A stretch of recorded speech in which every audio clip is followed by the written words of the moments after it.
Electric. Pa? Electric. Opo, electric. Ayos ah. Dadalhin po namin ng Baguio. Wow. Pagka sa trahedya, ano na siya? Antik na. Like S.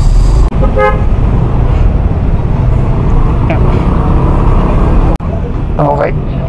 Ay, kaging bigat pala ng bag ko. Limutan ko.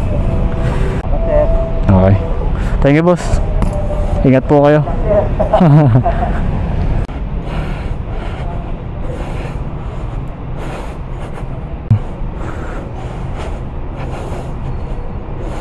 Ay, wala siya.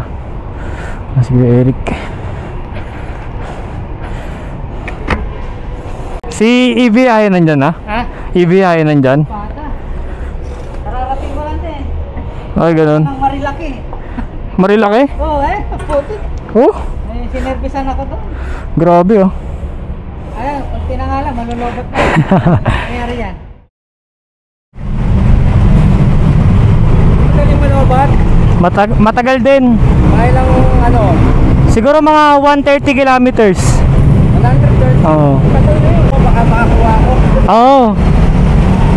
Ingat. Sige po, ingat.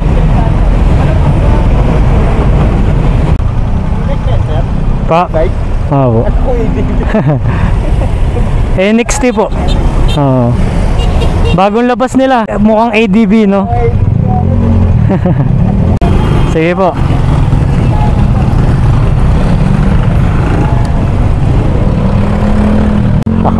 Another reaction video. Mas tatagusin natin si kuya, no? Char lang. Kinabangan na tayo ni Kuya. So, pakita tayo na. Isang alis. Sige.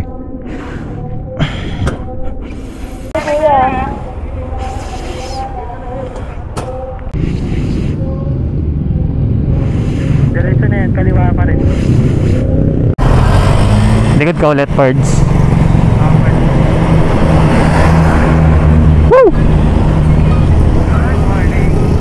So what is up, guys?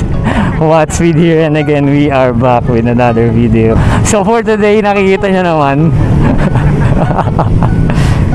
sama natin si TVI at si Tokma. So once nagsama-sama rin tayong tatlo, no? Ayun, no? So today is ano na? Wala na. Umus na agad. Sige lang.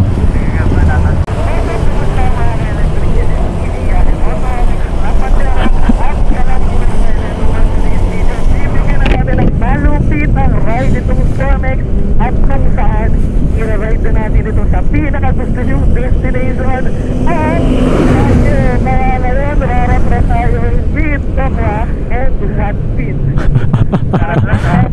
Rarat-rat ba? Rarat-rat? Rarat-rat. O sige, sige o. Ano ba yung Tagalog ng rap? Taga. So, gada-gada yata.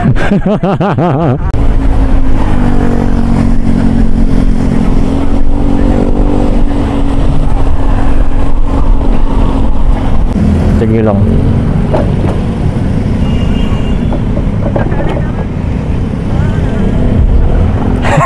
Di ba ba kiss? Oo.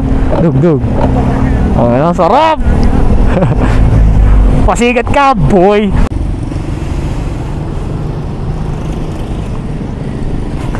Sumama ako. Sumama ako. Kala ko magpipicture ka. May kaso, gusto mo ba, Pards? Oh, ikaw, Kuya Eric, gusto mo? Oh, ako syempre ayoko din. Mahala sila dyan. Dito na tayo eh. Nung nagpahinga ka, di ba? Alam mo yun, nai-enjoy mo kasi siya kahit nakakapagod eh. Oo.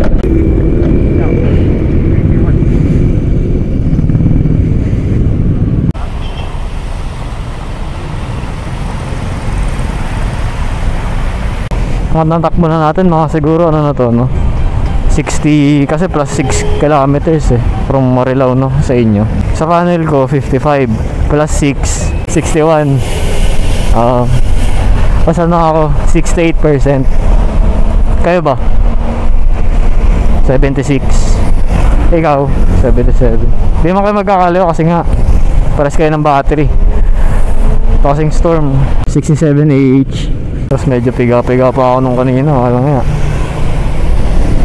yung front suspension niya, kahit na hindi katulad nung sa inyo na inverted pala, ito kasi telescopic forks eh. Kahit di katulad nung sa inyo, okay din yung play niya. Ang ano lang, yung sa likod nitong Storm rear shock, matigas, matagdag talaga. Ayun nga, akala ko rin di baso eh. Pero nung ano, napansin ko walang baso. So coil shock lang siya. Parang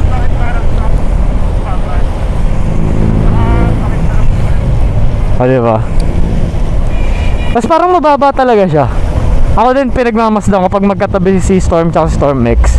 Mababa siya ng siguro mga ilang inches lang. Uy, NXT. Ilang oras na ba tayo bumabiyahe? Ilang oras na ba? 9, mga 2 hours na. Magtatatlo. So far di naman ako nakaka-experience ng ngalay. Siguro kasi malikot ako eh. Kumbaga tumatayo-tayo ako minsan eh. Ganda pala nung ano dito, kalsada. Saan to? Sabi nakawala. Baralgal. Parts. Ay, turn daw. WSP oh. WSP ayun oh. Sarap mo. Aray ko. So nag-stop over lang tayo sa bilit kasi medyo garalgal yung intercom namin eh. Kinanek lang ulit namin. Pero ang gamit kasi nating unit ngayon is yung Storm. Tapos kay EVI at kay Tokwa, Storm X. So ang main difference ng Storm at Storm X is first shock niya. Kung makita nyo, ayan o, inverted fork siya sa Storm X. Sa Storm, ano lang, telescopic forks. Pero kahit na ganun, maganda ang play niya to Napansin ko kanina, maganda pa rin play niya. Mamaya, try natin compare kung anong mas okay ang play sa kanila. Pero mas okay talaga play na tong inverted kahit sa mga motor. Maganda play niyan. Then, another thing is yung sa rear shock niya naman. Itong si Storm, ano lang, coil shock lang siya. Si Storm X, yun yung may gamit ng air shock plus coil shock. So, mas maganda ang performance nito compared dito. Which is napansin ko kanina kasi ang tagtag ng likod. So yung harap niya okay naman. Yung likod matagtag talaga. Sa totoo lang. Masakit nga yung balakang ko sa tagtag eh. So ginagawa ko na pag may lubak, tas ano, maluwag naman or okay naman yung kalsada, tumatayo lang ako ng konti para hindi masakit sa balakang. Then ang pinaka main na pagkakaiba nila is yung battery. Ito battery nito is 67AH 72 volts. Kaya kung makikita nyo 64% ako. Sila Tokwa at si EVI pabukas ba to? 74. Ito hindi naman sila nagkakalayo since pares Storm X to 72. Ako 64. So ayun, sa range mas malayo sila talaga, syempre. Siguro mga 200 to 250 kilometers kaya. Ito mga 100 to 130 kilometers. Yun ang estimate lang naman kasi depende pa sa pigayon, di ba? Then yun lang ang pinaka pagkakaiba nila.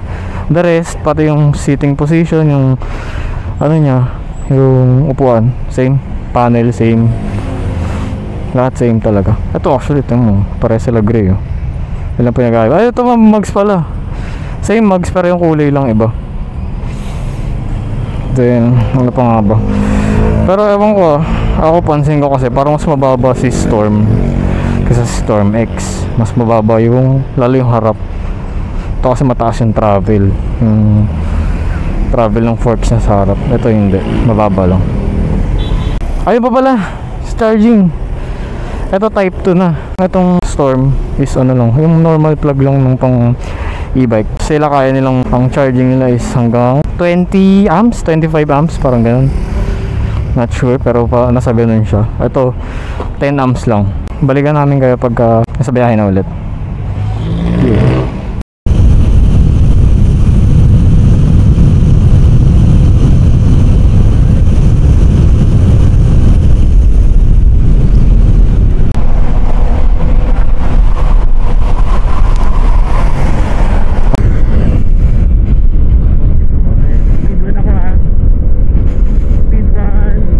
Sabay lang natin. Sige.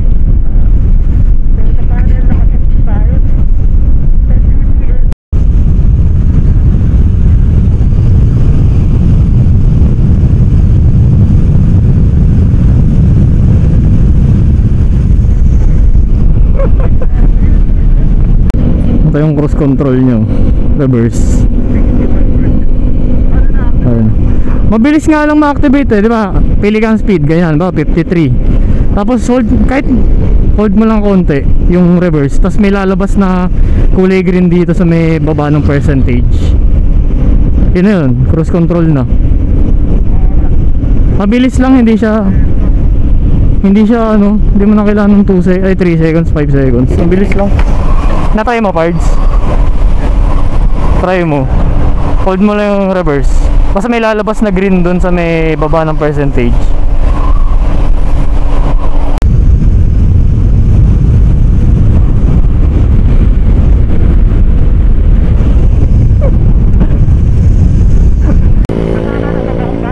Bangbang? Ano ba yan? Ba't nasa bangbang tayo? Sarap. Picture lang, ano, pahinga lang, tapos hintayin natin sila. Tapos konting picture, tsaka rolling shots. Dito na tayo sa Bangbang Bridge. Tapos 92 kilometers na and 85 kilometers pa. Tira sa atin is 43%. Yun o. Good morning mga idol. Mga idol, yan tayo mga idol. Naglalaki yan talapya. Talapya. Mga bagong huling talapya mga idol.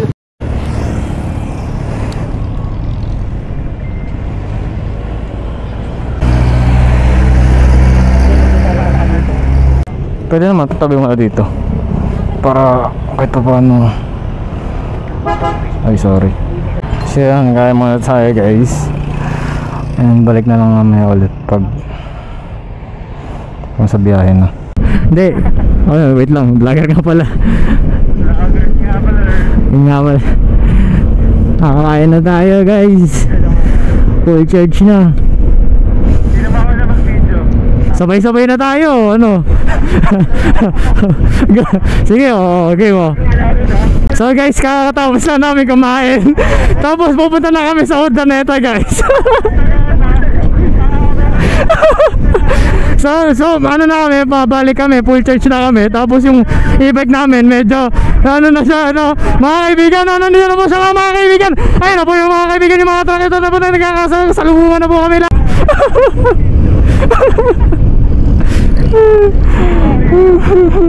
Nakakalito yagi.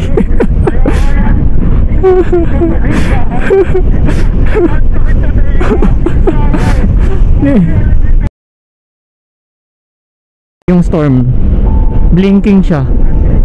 Oo.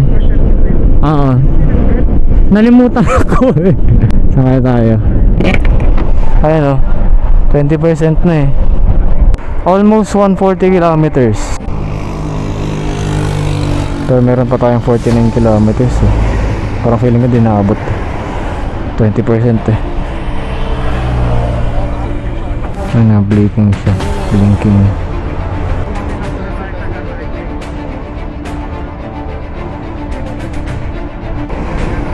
Kayo kasi parang di kaya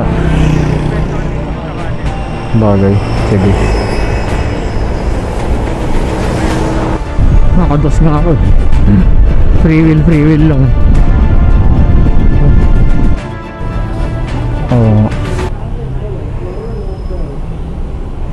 Pero parang makaluma siya, no?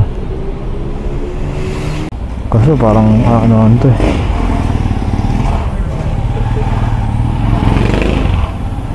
Oo, ano pa? Adi 143. Tama ba? 143 kilometers.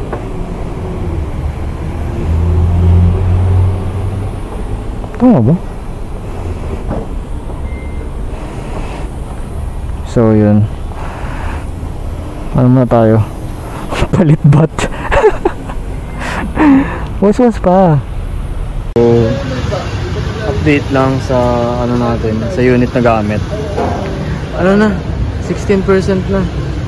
Bale na takbo na natin is 142 kilometers. Tapos was pa yun. Makita nyo naman. 76 volts.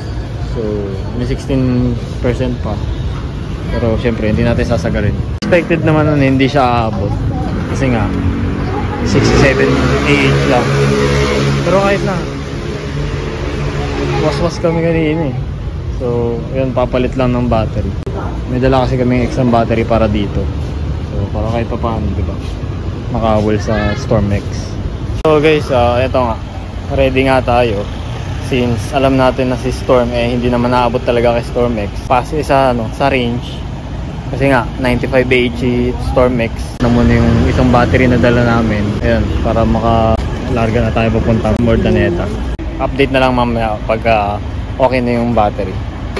So yun guys, nakikabit na tong isang battery 99, pero 100 yan syempre, 100%. So ayun, larga na tayo, let's go. So as you can see, nagpalit na tayo ng battery ng Storm. Kasi expected naman na natin na hindi siya makakaabot compared kay la StormX. Kasi nga, ayun, tulad na sinabi ko, 67 AH lang siya. Pero kahit pa paano, kung kukumputin mo, kaya niya pa umabot ng maybe 150 kilometers. Depende kung ang driving habit mo medyo, katulad kanina, medyo waswas kami. Naka 4 na nga ako eh. Mode 4 na nga yun eh. Pero okay na rin not bad na rin. Ano expect ko para mga sagad na yung 120 eh. Kasi nga gawa ng malakas na yung hub. Tapos ang mangyayari noon parang Uno gaming lang kami. Pero hindi, mode 4 pa kami. Then ayun, katulad nito, pag yung kalsada malawak, waswas kami. So yeah, that's basically the base model, which is yung Storm. Actually malaking factor din pala ang gaan niya, no? Kasi nga si StormX mabigat.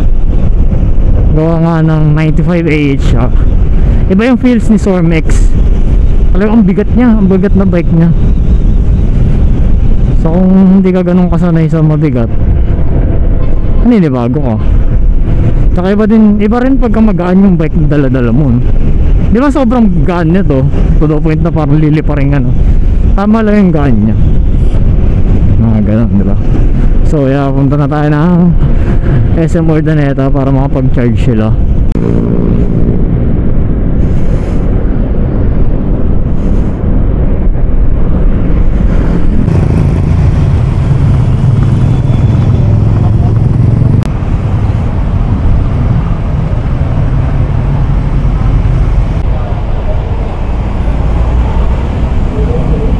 Okay po.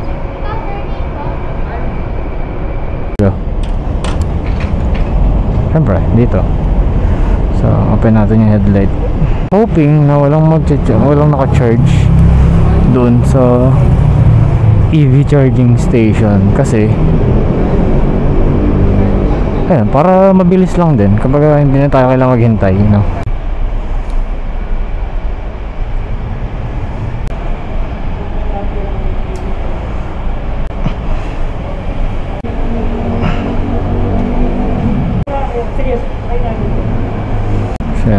Charge na.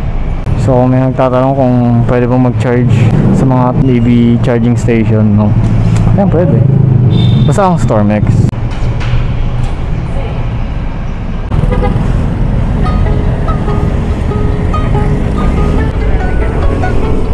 Ayun nga eh, baka masito din tayo kasi